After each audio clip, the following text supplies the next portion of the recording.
le pregunto yo a Garavito, oye, Luis Alfredo, tú tienes admiradores, ¿no? Y se le alumbra la cara de satisfacción. Y después cuando le hice la entrevista, que era sobre otros temas, y le pregunto eso, Luis Alfredo, usted tiene admiradores. ¿Cómo alguien puede admirar a un asesino en serie como yo? ¿Cómo pueden fijarse en mí? Bueno, este man es mentira, este man es una mentira.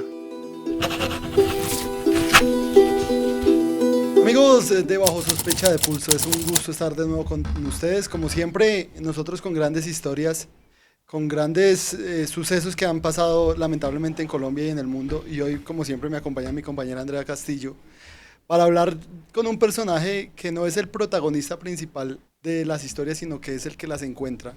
Además, el que las vuelve, les da carne a esas historias. Y es un referente para nosotros. Así que, Andrea, primero, antes de presentarlo, darte la bienvenida, y hoy es un momento muy especial para nosotros, ¿no? Claro que sí, Fabián. Estamos en este momento en los estudios de Pulso de Bajo Sospecha, hablando precisamente con Rafael Poveda, un periodista que lleva más de 40 años contando estas historias, grandes historias de sucesos, como lo decía Fabián, que han marcado la historia de Colombia, y por eso le quiero dar la bienvenida a este programa a Rafael. Andrea, me encanta saludarte, qué bueno contigo, con Fabián. Yo le decía a Fabián que él estaba bajo sospecha porque en la época del proceso de paz, que tuve la oportunidad de cubrirlo en el año 99 al 2002, había un guerrillero de las FARC llamado Fabián Ramírez, que ese era su alias, ¿cierto? Ajá, correcto. Y tú me dices que de pronto por ahí tuviste problemas porque Fabián Ramírez, y bueno, pero él... O sea que tú eres el que estás bajo sospecha. Más bien, yo sí. no. No, tú no. Me encanta estar acá. Igual lo vamos a ir descubriendo a la medida de esta entrevista, Rafa. Quisiera empezar, Rafa, por el principio. ¿De dónde nace o de dónde le nace a uno con el gustico por estas historias? ¿De dónde nace? ¿Eso nace o se hace? Yo creo que se hace. Yo nací muy mal estudiante. De pequeño como medio mamador de gallo, jugador de fútbol, muy poco estudio. Mi mamá obviamente que estaba siempre encima de mí. O sea que yo nunca tuve como esa vocación de ser periodista. Además de algo que me preguntaba mi productora que veníamos acá y me decía, Rafa, ¿de qué te arrepientes? De no haber leído mucho desde pequeño. Porque me la pasaba era mamando gallo. Ya después sí me dediqué a leer mucho más. Entonces, mi bachillerato fue muy normal, muy de basquetbolista, muy de ser mal estudiante.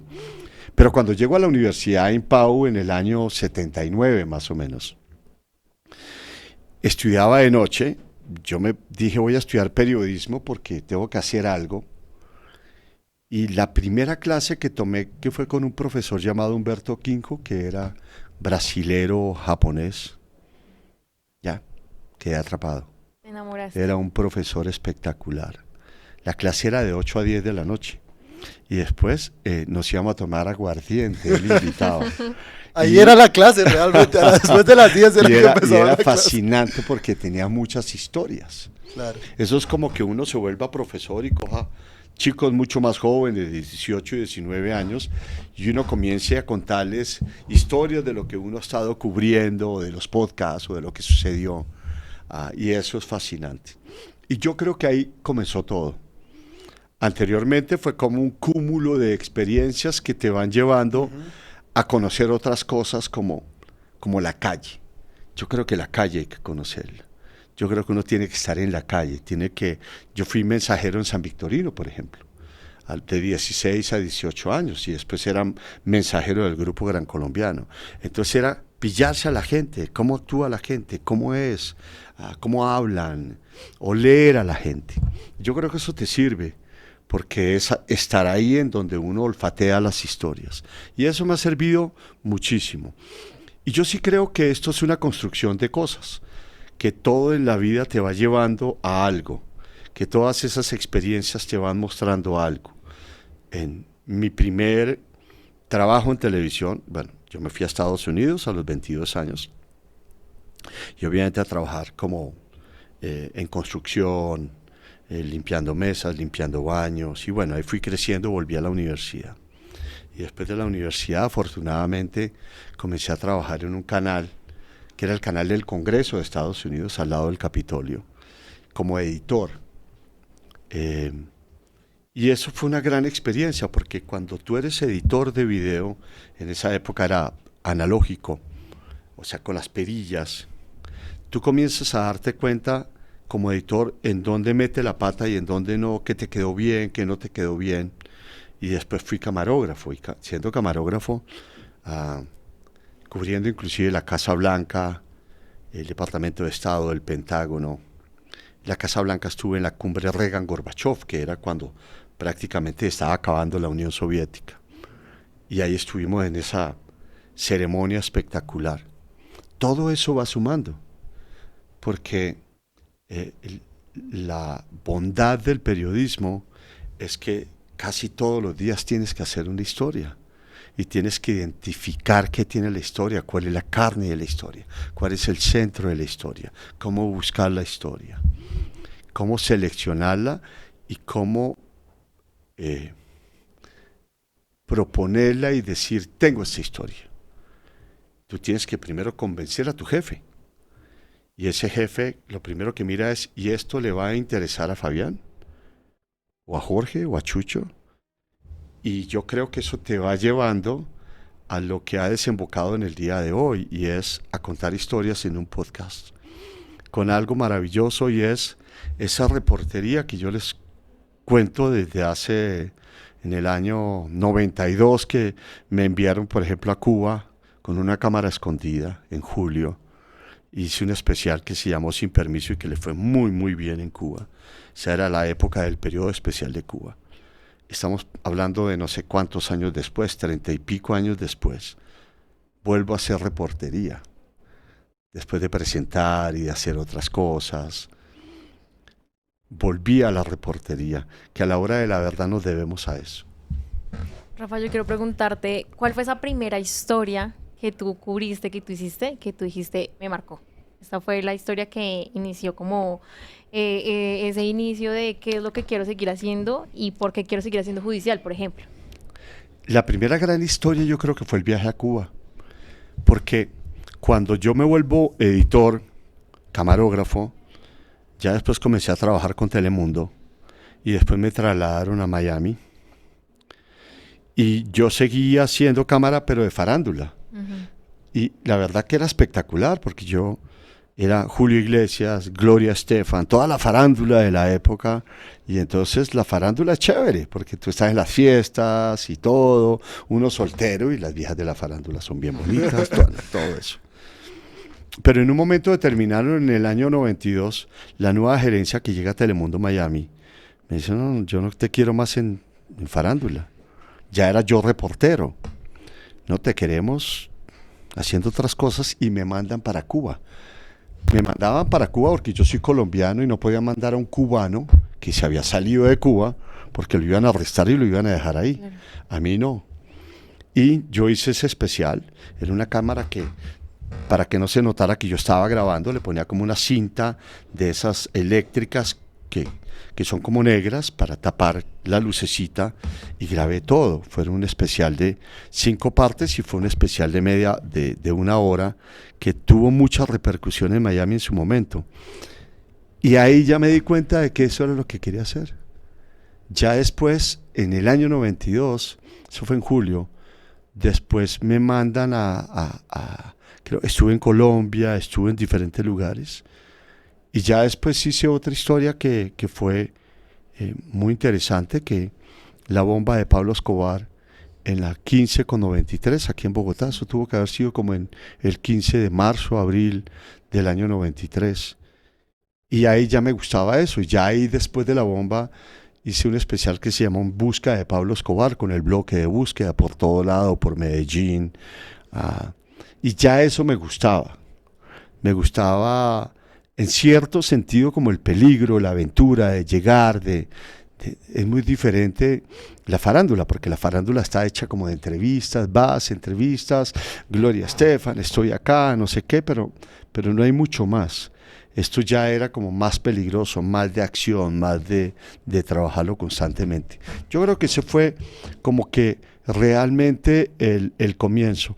Y como muchas historias, son cosas que te suceden que tú no las tenías previstas. Yo me hubiera quedado haciendo farándula toda la vida, que la pasaba súper bien. Me invitaban a los lanzamientos, en esa época, el lanzamiento de discos de Julio Iglesias en la República Dominicana. Espectacular, le pagaban a uno todo. Tuve una excelente relación con Gloria Estefan y con Emilio, que era su esposo. En el año 92 me vine con ellos a un concierto que tuvieron aquí en el Campín, que fue espectacular. Entonces siempre estaba yo súper bien, pero como una zona de confort que eso no te lleva a ningún lugar. No por decir que los que cubren farándula no tienen importancia. Pero ya cuando me cambiaron todo, fue alguien que me dijo, no más farándula, usted va a hacer esto. Y yo, ¿en serio? Sí. Y me mandaron. Y te echaron al agua. O si no, seguramente me hubiera quedado yo ahí tomando del pelo. Rafa, quiero trasladarle una de las preguntas que nos hacen mucho también en los comentarios de nuestros programas y en los comentarios de los de ustedes. ¿Cómo se aprende a lidiar con los delincuentes? Es decir, porque eso no lo enseñan en las facultades de periodismo. Hablabas de la calle y muchas veces, mucho creo que de ahí va a salir tu respuesta, supongo. Pero, ¿cómo se aprende a lidiar cuando uno sabe que al lado de uno está, como periodista, está un violador en serie, un asesino en serie?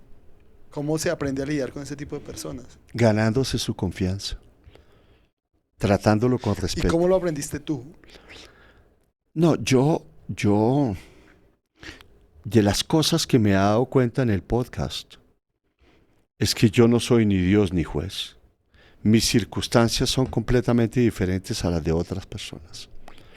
Y ya para volver a lo que me estás preguntando, yo hice un libro que se llama El día que me iban a matar. Y haciendo el libro del paramilitar que me iba a matar en el año 2000. Y investigando y hablando con él, me di cuenta que era una persona, Alexander Gutiérrez alias Picúa, que había nacido en un pueblito de Santander, un pueblo guerrillero, paramilitar, porque eso hay veces se va para un lado y para el otro, lleno de billares, prostitutas, obviamente gente sacando adelante el pueblo, pero ese es como su común denominador, ¿cierto? Y entonces una persona ahí siempre va a estar influenciado por el guerrillero o por el paraco, y muchas veces a los 15 años él se daba cuenta de que el paraco tenía poder porque llegaba con camioneta, tenía mujeres, hacía todo, y obviamente que eso era lo que quería hacer. En el caso mío, yo crecí en Chía, en una época absolutamente sana. Yo me acuerdo que habían, en esa época les llamaban los colinos eran los que fumaban marihuana, que era Oliveros y era Sastre, me acuerdo los dos, Oliveros y Sastre, siempre estaban en el mismo potrero, con los ojos rojos, hablando así, pero de resto uno no veía mucho más que eso. Era un pueblo como más de fútbol, sí, había unos billares, pero muy diferente. La manera como yo crecí fue muy diferente a la manera de Picúa. Y cuando uno se da cuenta de muchos de estos delincuentes, ellos crecieron en ambientes muy similares. Desde los 10, 11 años, sin papá o sin mamá, la mayoría sin papá, en la calle, rebuscándose las cosas, pero también dejándose influenciar con la otra gente malandra del barrio. Yo le digo a mi hijo que tiene 15 años y le digo, papi, tú estás a un amigo de distancia de que tu vida se te vaya para otro lado. O sea que tus amigos tienes que seleccionarlos muy bien y darte cuenta quiénes son. Y muchos de estos malandros terminan influenciando por otras gente que los lleva a través de o la droga o el delito, y ahí aprenden a ser sicarios. Lo que yo he aprendido es que tengo que ganarme la confianza de ellos. ¿Cómo hablo yo con ellos? ¿Cómo lo trato desde el momento en que me siento con una persona de estas? No necesariamente yo le digo, salen con sus esposas y el IMPEC dice, bueno, tal persona que ya previamente me ha dado el visto Claro. bueno para entrevistarlo. Y yo le digo, Jorge, ¿qué hubo? Siéntate ahí, por favor. ¿Cuándo fue la primera vez que mataste? Primero es que tengo que hablar con él, cómo vas, cómo te ha ido, no sé qué, cuéntame de ti, de tu familia, y tiene que haber una conversación previa, ojalá lo más larga posible, mientras arman las cámaras y todo, para entender de dónde viene, para saber un poco más de lo que ha hecho, aparte de las investigaciones, pero para ganarme su confianza y para decirle, yo no soy ni Dios ni juez. No vengo aquí a juzgarte. Tampoco yo llego, y ese nunca ha sido mi estilo, de decirle cómo se siente ser un asesino en serie. ¿No? Si el tipo, Juan Carlos Villa Cardona, que hicimos un podcast que me viene a la mente, le quitó la vida a 10 ancianos y es un asesino en serie, yo lo que quiero es que él me cuente qué pasaba por su mente y todas las circunstancias de su infancia, por ejemplo. Eso es lo que me interesa. Yo no llego allá a insultarlos. No, ese no es mi interés, pero tampoco es mi interés llegar a limpiarle la imagen a nadie. No, ese no es mi trabajo. Yo no soy relacionista público de nadie. Soy periodista. Entonces, yo creo que te gana la confianza y le dices, aun cuando es un asesino en serie, que en la entrevista te voy a tratar con respeto. Tú me autorizaste para que yo te entrevistara y yo te voy a tratar con respeto. Con respeto no quiere decir que voy a justificar nada de lo que ha hecho. Nada, en absoluto. Solo quiero entender, por lo menos para mí. Y cuando yo hago el podcast, si alguien lo ve, y tú eres el televidente y lo estás viendo, tú tomas unas conclusiones referente a él. Mira, el podcast que tenemos hoy es de... se me olvidó el primer nombre de él. La persona de la motocicleta que supuestamente iba a sacar al asesino de Miguel Uribe Turbay. Ya está llegando a los 700,000 visualizaciones en solamente 2 días. Yo lo contacté, pedí permiso al juez para poderlo entrevistar porque todavía no está condenado. Él aceptó, me senté, nos pusimos a hablar. Y me llamó muchísimo la atención. Y me pone a pensar mucho a mí también. El papá de él era un ladrón y está en la cárcel por ladrón en la cárcel de Guaduas, que queda como a 4 horas de aquí de Bogotá. Él vio a su papá robar. Y entonces te vas a convertir en ¿qué? En médico.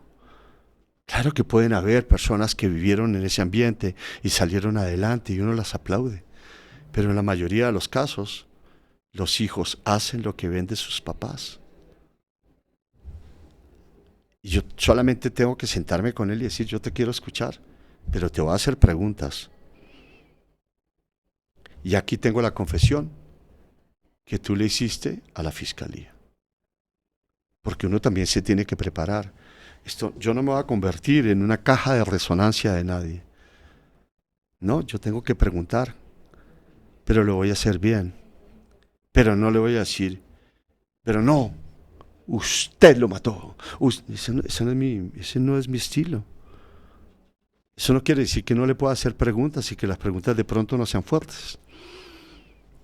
Pero eso quiere decir que lo que yo más quiero es que él me cuente las circunstancias, lo que sabe, lo que sintió, lo que pasó. Y eso es lo que yo siempre trato de hacer.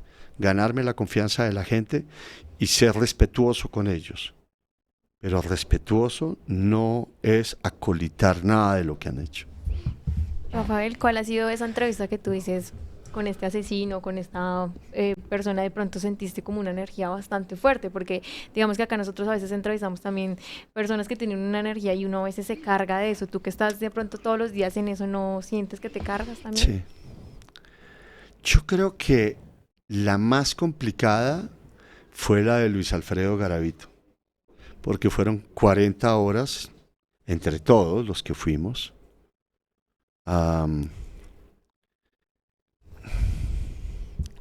Porque era un personaje que hay gente, y yo creo que a la gente, a tu audiencia, le puede pasar esto.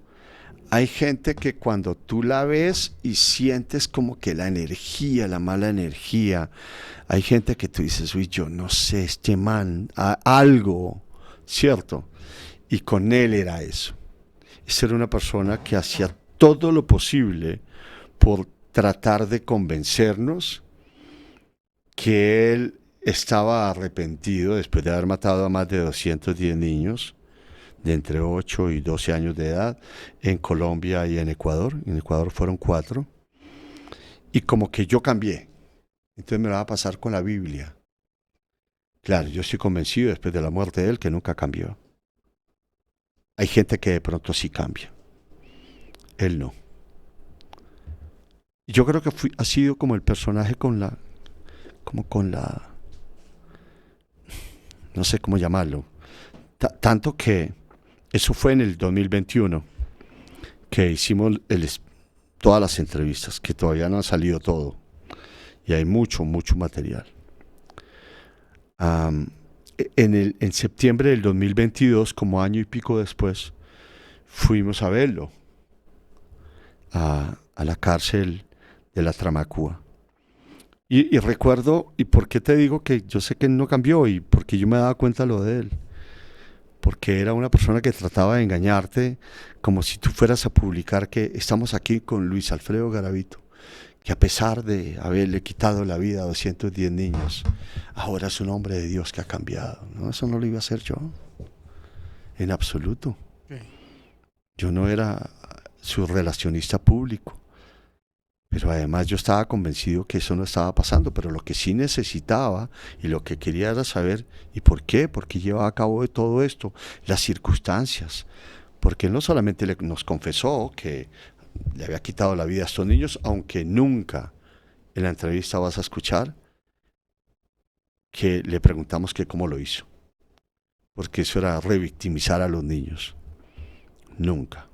Lo que sí nos contó es que no fueron solamente niños, sino también adultos.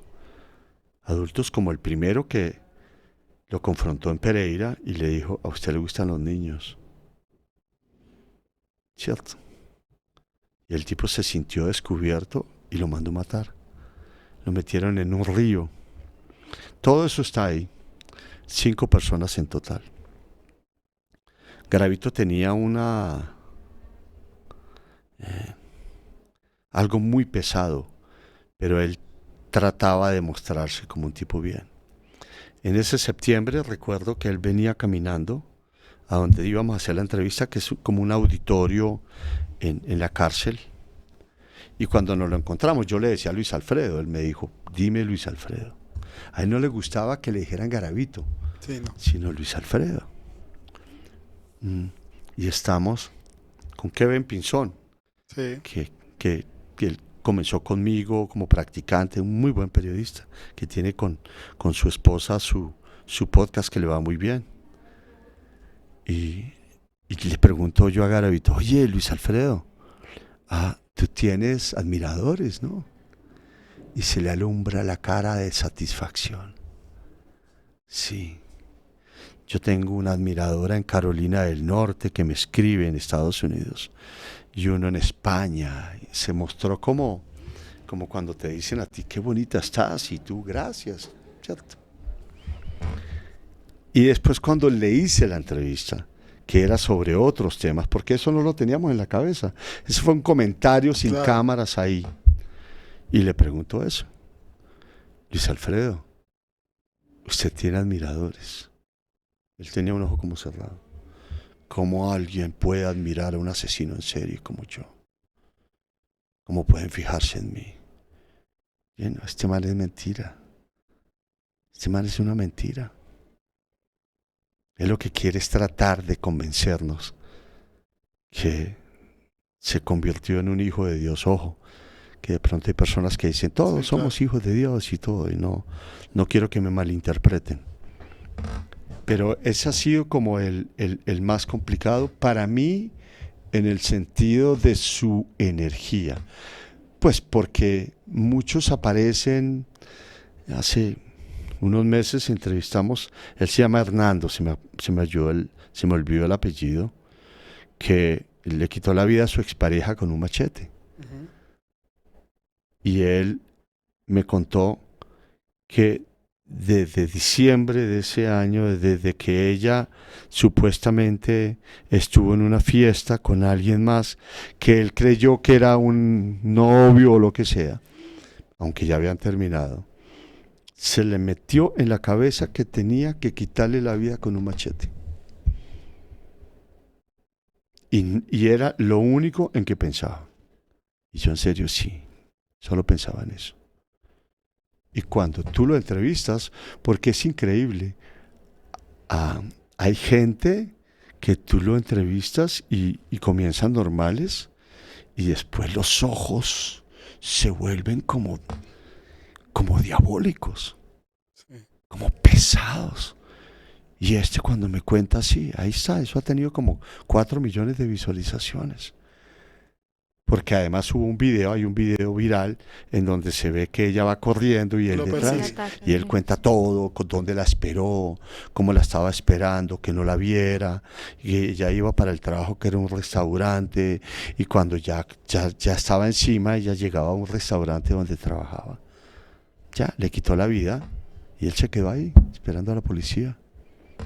Rafa, ahorita hablabas de lo de Garavito, pero también hay varias historias porque en los libros que nos presentas hoy y en los programas que has hecho, pues hay muchas historias, pero me genera curiosidad una en particular y es la de Carlos Leder. Como un hombre que pasa en solitario casi toda su vida, porque por decirlo así, él pasó mitad de su vida siendo narcotraficante y la otra mitad en una cárcel, en una prisión solo. ¿Cómo lo notaste? Hablábamos de ese cambio que pueden tener las personas o no. Pues cómo uno encuentra una persona que hizo parte de un cartel, que hay que decirlo, hizo parte de un cartel por el que fue condenado. ¿Cómo logras encontrarlo después de una persona que pasa tanto tiempo en soledad? Carlos Leder es muy interesante en muchos sentidos y no es apología al delito en absoluto. Es que lo que pasa es que hay veces uno dice cosas y cogen pedacitos y Sí, dicen, claro. sí, ve, Poveda justifica el narcotráfico. No estoy justificando nada, yo solo quiero saber, quiero preguntar y muchas veces creo que hay que dar más contexto como para que no lo malinterprete. Me llama la atención que Carlos Leder, a los 23 años, tenía una isla en las Bahamas, Es que que es tremendo. tiempo después que se la confiscaron la vendieron en más de 40 millones de dólares, que ahora es una vaina espectacular. Ahí tenía hangar con aviones, que habían 6 aviones. Para que no se le metiera la DEA, en las noches colocaban carrotanques en la pista de aterrizaje de la isla. Tenía 23 años y ya era el principal contrabandista de una gran cantidad de narcotraficantes, entre ellos Pablo Escobar, porque el mexicano producía la droga. Él, en un principio la traían de Bolivia o de Perú, Ujú. pero él ya tenía Tranquilandia, que era un laboratorio inmenso que le Gigante. confiscaron. Pero el que se encargaba de la logística era Carlos Leder, a los 23 años. De las rutas. Imagínate. No, una cosa es decir, oye, tienes 23 años, llevas una maleta, la escondes bien, llegas a Miami, la entregas, te dan una plata y bueno, sí. No, pero no era eso. Eran toneladas completas. Y cómo él se ingenió y se dio cuenta que los mismos contrabandistas de marimba, años anteriores, en los 70, de Jamaica, que se produce mucha marihuana, esos mismos que llevaban de las Bahamas a Estados Unidos, que eso es un paso nomás, eso es muy cerca, a la Florida, cómo llevaban eso, podían llevar su droga, y él se dio cuenta de que tenían que ser gringos, de que a él no le servían ni cubanos ni de ninguno de los gringos para que no sospecharan. Entonces cuando tú te das cuenta y entonces tú dices, uy, logísticamente este man era un genio, del mal, pero era un genio, tenía alguna cosa para llevar a cabo eso a los 23 años. A los 23 años yo hacía que, bueno, ya había llegado a Estados Unidos, seguramente estaba trabajando en construcción o lo que fuera, pero este tipo mira lo que tenía, ya había construido todo esto.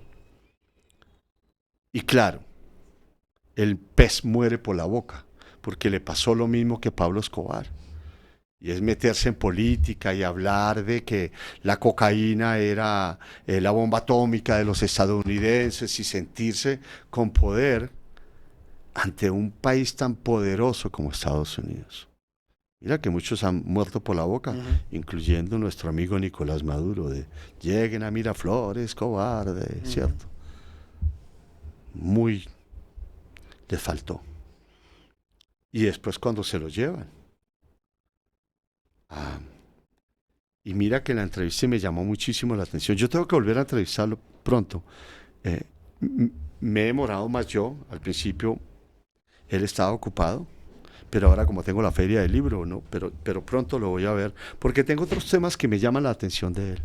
Porque se ve que es un tipo vivido, reposado, leído, muy leído.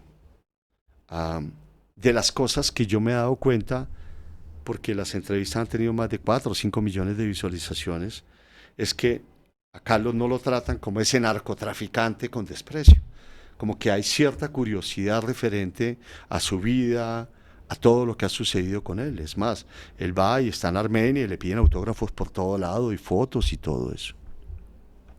Pero me llama la atención de que estuvo casi 4 años o más en confinamiento solitario, en una celda pequeñita llena de luz constantemente. Y él hablaba del que él se metía en la cabeza que la estaba pasando muy bien, que este era el lugar donde él quería estar, como que jugando, como que la mente ayudándole a pasar todo esto. Muy interesante. Obviamente cuando sale de ahí, porque el padre García Herreros, que lo quiere mucho en Colombia, que fue el que ayudó a que se entregara a Pablo Escobar, Sí, señor. fue el que ayudó a que lo sacaran de ahí y lo metieran a otra cárcel, ya una cárcel donde podía compartir con otras personas. Y ahí pasó el resto de su vida, o de sus días, de sus 33 años en la cárcel, con algo que le ayudó a Carlos, y fue que Estados Unidos se metieron a Panamá en el año 89 y sacaron a Manuel Antonio Noriega, pero tú lo tienes que sacar y lo llevas a un juicio, pero lo tienes que vencer en juicio porque allí hay jueces. Este es un país de leyes y el juez tiene que decirte, cierto, pero no solamente jueces, el sistema estadounidense tiene jurados. Y no son 1 o 2, son como 8 o 10.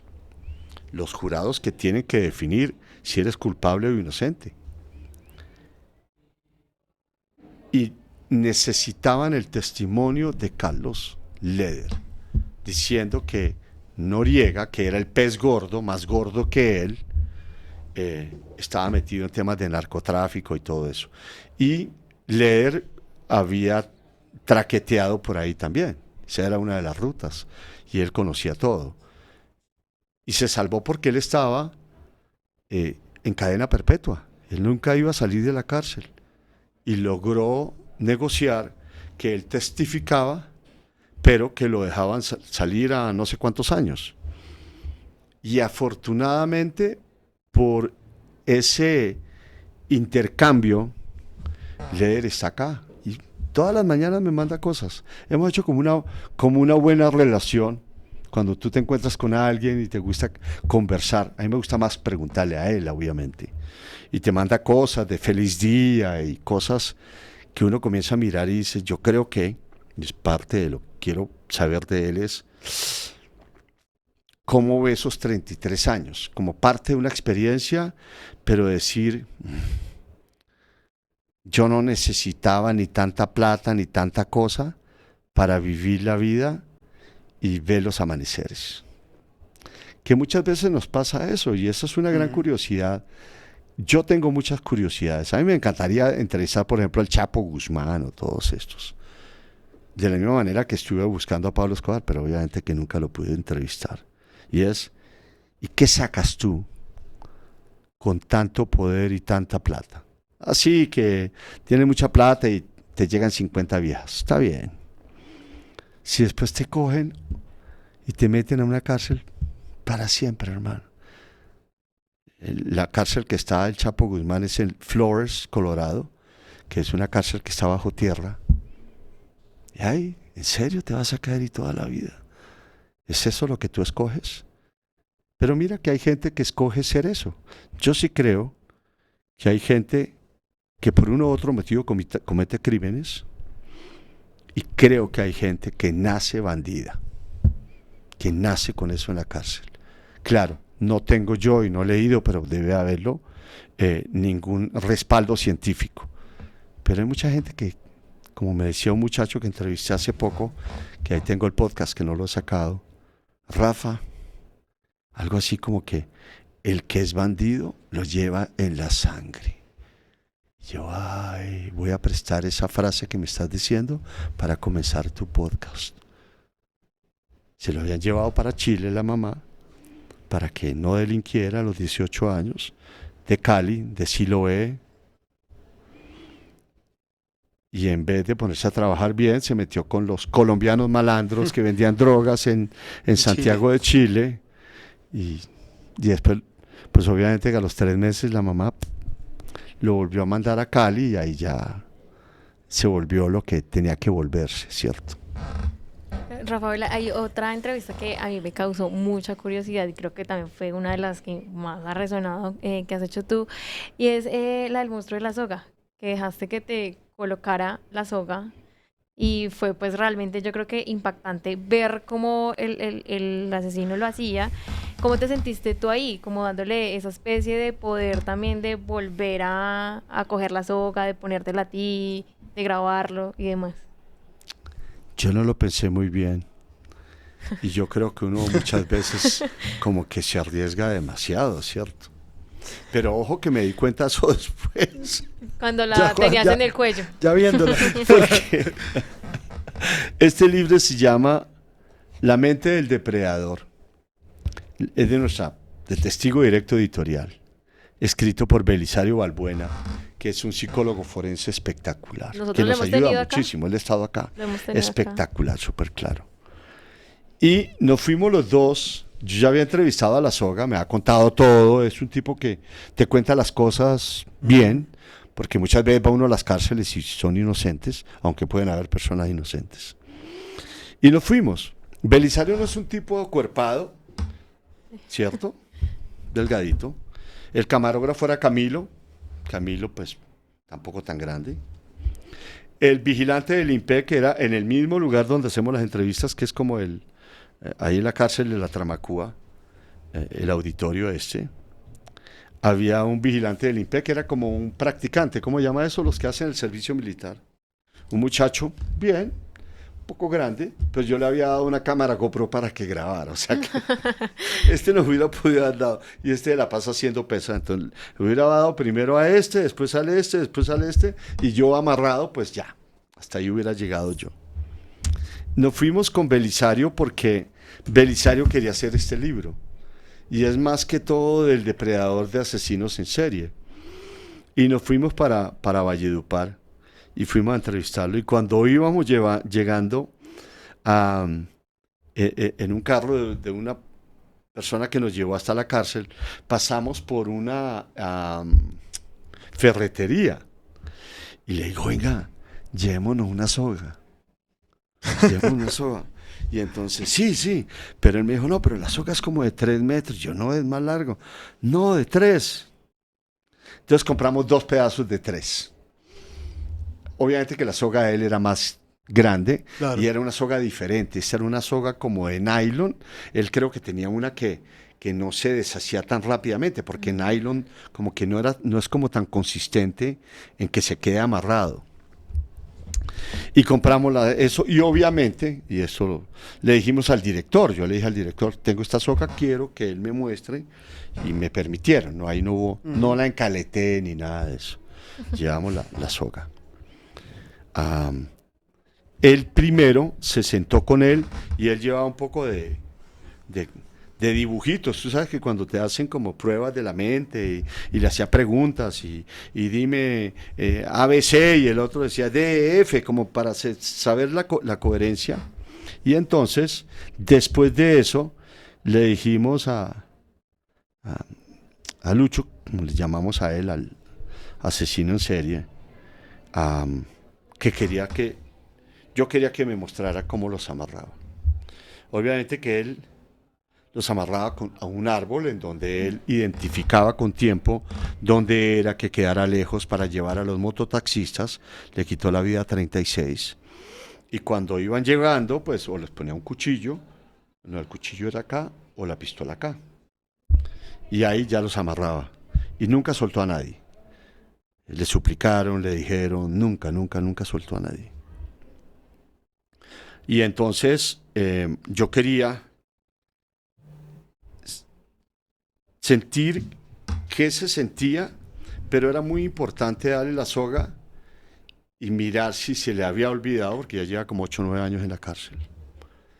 Y no, eso no se demoró, ¿qué? Ni un minuto. Papá me puso con la silla, como las manos atrás, acá, me hizo la cosa acá, me hizo los pies, porque él lo que hacía con la soga era, y ese capítulo lo pueden ver ahí en Más allá del silencio, él ponía los pies de la persona como alto, o sea, como inclinados, no contra el suelo, cosa de que cuando uno se cansaba o la víctima se cansaba, él mismo se ahorcaba, porque las piernas se iban hacia abajo, estaban amarradas, Y se jalaba. Tú te ahorcabas. Obviamente que yo estaba desesperado. Y llegó un momento que le digo, ya, Lucho, ya, quítame, ya, quítame todo esto. Yo me desesperé. Porque te sientes impotente. Claro. Pero no solamente impotente que alguien esté jugando contigo, no estoy hablando de tomas eróticos ni nada de eso, pero es porque tú sabes que este tipo mató 30 y pico personas. Pero fue, yo no sé, menos mal que salió bien. Afortunadamente. Menos mal que salió bien. Yo no sé, hay veces creo yo que hay unas cosas que uno tiene que pensar mejor. Pero eso estuvo bien y él fue bien y ha sido bien. Eso no quiere decir que ya se reformó o que ya es otra cosa, no tengo ni idea. Eso no soy yo el indicado para decirlo. Pero por lo menos ahí fue súper bien y nos colaboró y se hizo algo interesante. Rafa, por favor, cuídeseme mucho con esas entrevistas, Rafa. Rafa, queremos preguntarte por otros 2 casos también muy específicos, que es Sara Sofía y Juliana Zamboní. También, obviamente, esos casos que han sido tan nombrados, tan polémicos en Colombia y yo creo que también internacionalmente. Entrevistaste a la mamá de Sara Sofía. Cuando tú la entrevistas, ¿tú sientes que ella sí está diciendo la verdad sobre lo que sucedió? No sé. Pero veo a alguien también muy vulnerable. Uh-huh. Pero además, lo que nos llama la atención a todos cuando vemos a Sara Sofía Galván, una niña de 2 añitos, hermosita, y yo le pregunté, ¿por qué no se la diste a alguien? Dásela, te la hubiera recibido 1 millón de colombianos. Pero ella manifiesta que ella no quería, que lo que quería ella era ser mamá como no tuvo mamá ni papá, y era cuidar a su hija. Y obviamente que este caso le dio muy duro a los colombianos, primero por lo que se conocía de la niña y porque nunca se supo qué realmente pasó. Decían que la habían regalado, pero el Nilson, que era la pareja de ella, una de esas parejas, como porque a él le tocó irse, según lo cuenta, a vivir con él, a cuidarle sus hijos. Él era como una persona que trabajaba en Corabastos y según ella, él la prostituía para que ella llevara plata a la casa. Y según ella, le tocó dormir antes de eso varias noches en carros como abandonados o carros donde podía dormir. Esta es una persona que tiene, yo creo que una leve disfunción. Yo no juzgo a nadie, pero tampoco estoy aceptando de alguien lo que haya hecho. No, no lo voy a hacer. Vi una persona como bastante vulnerable, pero yo no sé, porque no soy psicólogo para decir, me está diciendo la verdad o no. Yo lo único que hago es hacer preguntas. Y algo que hice antes de, cuando estábamos armando las cámaras, era, yo quiero que tú me hables con el corazón. Seguramente alguien me va a decir que sí y no lo hace. O sea, pero al mismo tiempo, a mí me encantaría entrevistar a Nilsson que fue el que se llevó supuestamente el cuerpo de Sara Sofía. ¿Qué pasó? Y después de mucho tiempo, tú nunca sabes si a alguien que está en la cárcel le da por contar las cosas. Porque cuando tú estás en una cárcel no tiene mucho de qué pensar. Y seguramente son pensamientos recurrentes que te vienen a la mente. Y bueno, me gustaría saber qué fue lo que pasó. La mamá dice que no, que ella no lo hizo. Creo que eso está como en un proceso de apelación. Pero yo no sé. Lo que me dio fue, esos son esos casos que uno también sale más por Sara Sofía, como era ella, una niña linda. Niña preciosa además. Cierto, y cómo le sucede eso constantemente a nuestros hijos, a nuestros niños. Mira que eso es algo que Fabián y Andrea tenemos que mirar con mucho detenimiento. Yo creo que en este país nos quedamos dando vueltas en muchas cosas de la guerrilla, de los paramilitares, del ELN. Y hay otros temas que yo creo que son importantes y deberíamos de tener unas políticas más claras. Y es lo de los niños. Yo me di cuenta con Garavito que los niños no importan en este país. Sobre todo son niños humildes, que no tienen papá. Que ese es otro de los grandes problemas de este país. Que a muchos de los hombres de este país les ha faltado pantalones para ser hombres. Y para cuidar a sus hijos. Y para estar con ellos. Y muchas de estas tragedias, como la de Garavito, sucedieron porque esos niños vendían lotería, vendían dulces, eran lustrabotas, vendían lo que fuera para ayudarles a sus mamás. Y eran niños que se volvían vulnerables porque Garavito les decía que si lo acompañaban a traer un ternerito, un corderito, y que les daba 5,000 pesitos o lo que, pues los niños se iban y ahí encontraban la muerte. Entonces lo de Sara Sofía, yo primero hice un podcast con el investigador, con un psicólogo forense que le fue muy bien. Y después la estuve buscando mucho tiempo. Siempre me dijo que no. Pero un día logré que alguien hablara con ella en la cárcel. Y le dije, dile que yo no voy a juzgar nada. Que yo quiero conocerla. Y yo me acuerdo que cuando llegó eso estaba toda temblorosa. Le dije, no te preocupes. Yo no soy ni Dios ni juez. Yo quiero hablar contigo, que tú me cuentes. Y ahí está la entrevista. No justifico nada de lo que pasa, pero yo sí creo que nosotros, como periodistas, tenemos como parte de nuestra labor hacer preguntas. Y hacer preguntas no quiere decir que yo justifico nada. Solamente hago preguntas. En el caso de Juliana Zamboni, yo creo que este ha sido uno de los casos que más han sacudido nuestro país. Y es un caso vergonzoso. Un hombre de buena familia, supuestamente, como si las otras no fueran, bien educado, que va y casa a una niña, la obliga, se la lleva, va a un barrio humilde, una niña indígena, y se la lleva, la ultraja, y después le quita la vida, y trata de esconder su cuerpo. Y creo que de pronto creía que por su condición social nunca iba a pagar por eso, y ahora lo está haciendo.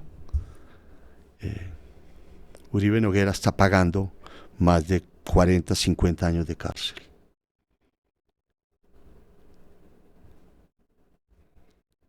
Yo creo que sería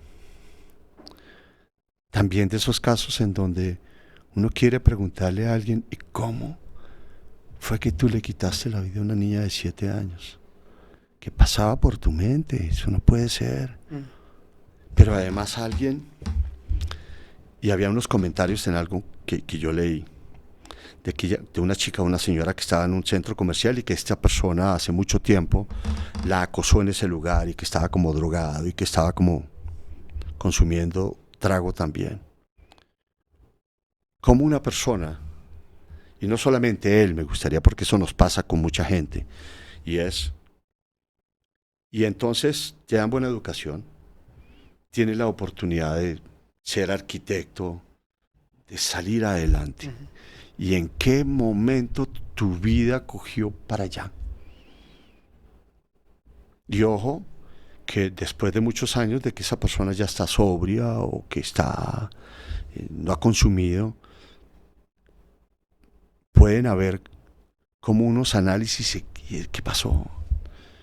Y mucho de esto me interesa a mí, porque de pronto habrá una persona que mire el podcast y eso le sirva para algo en el sentido de, ¿y yo por qué me voy a meter con más malas amistades que me van a llevar? Yo no sé. Aquí en el libro también está lo de Uribe Noguera, en la mente del depredador, de Belisario. Pero aquí yo vuelvo y enfatizo y decir, si yo hago preguntas, eso no quiere decir que yo estoy justificando nada, ni que quiero limpiarle la imagen a nadie, es que ese no es mi trabajo, pero mi trabajo es hacer preguntas. ¿Y sabes qué pasa muchas veces? Como la última entrevista que está saliendo hoy con este Cristian Camilo, creo que González, que hay mucha gente que dice, no le creo, dice muchas mentiras. Mi trabajo no es decirle, tú dices esto y esto, eres un mentiroso, porque en tu confesión, no, mi trabajo es, ven, pero en tu confesión tú dijiste esto. Ya, yo te voy a preguntar, de la manera como te voy a preguntar, yo voy preparado. Podrán, como dicen, meterle goles a uno, pero al mismo tiempo la gente se da cuenta cuando ve el podcast si le cree o no le cree. Y creo que ese es parte de mi trabajo, pero no es como que yo le digo a alguien, hable lo que quiera y miremos a ver si le creen. No, yo también tengo que ir preparado, porque parte del respeto que yo tengo que tener con mi audiencia es decirles, cada vez que yo hago algo, yo le meto al alma esto. Yo soy responsable, yo investigo, yo me meto, yo soy bien. Yo te voy a respetar con buenas preguntas, yo te voy a respetar con un podcast que tú puedas ver. Rafa, ya para ir cerrando, porque ya nos queda muy poco tiempo. Como hecho de carreta yo, ¿cierto? No, Rafa, agradeciéndote por todas esas historias. Aquí hablamos de algunas, pero son infinidades de historias las que ustedes pueden encontrar en el podcast de Más Allá del Silencio, de Rafael Poveda. Pues, Rafa, agradecerte, preguntarte por los libros que nos vas a presentar, la Feria del Libro y todo lo que se viene ya muy cortico para ir cerrando. Estamos en la Feria del Libro, en el stand 122 del pabellón 6. Tenemos desde hace 4 años testigo directo editorial y ya tenemos cerca de 20 libros, que son libros como muy periodísticos, Este es más allá del silencio, porque hace un año muchas personas decían, ¿y por qué no haces un libro de tu podcast con capítulos interesantes? Esto no es una transcripción del podcast, esto es una crónica escrita, son todo escrito referente a ese caso y en muchas oportunidades que vamos más allá porque es como una actualización. Es un libro muy interesante, tiene 16 casos. También tenemos La mente del depredador, que lo lanzamos hoy, o creo que a las 5 de la tarde, en Corferias. Tengo que estar con Belisario. Tenemos también un libro súper lindo, espectacular, de los niños de la selva. Nosotros en la editorial hicimos una novela de los niños de la selva, que lo hizo Cristian Valencia, un gran escritor. Y Keco, tú no tienes el libro, tú lo debes de tener ahí, nena, el libro de los niños de la selva.